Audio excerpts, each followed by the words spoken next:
Today, we will listen to a conversation about competition contest. What is the most impressive competition you've entered?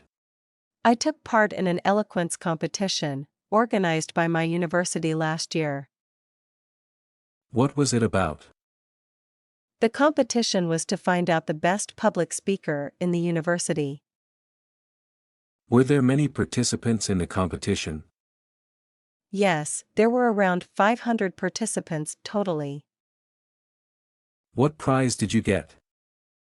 Well, I didn't get a very high prize, but it didn't matter, I was still happy with the result.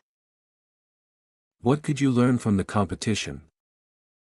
I learned the way to develop ideas for a speech besides some body language tips in public speaking. Did you have to prepare a lot for the competition? Yes, I did. I read various materials about eloquence, as well as rehearsed a lot. How did you know about the competition? The competition was informed in the school poster. Did you do your best then? Yes, I think so. After the competition, I know I have to try more. Is the competition useful, in your opinion? Sure. It helps students learn soft skills as well as become more confident in life.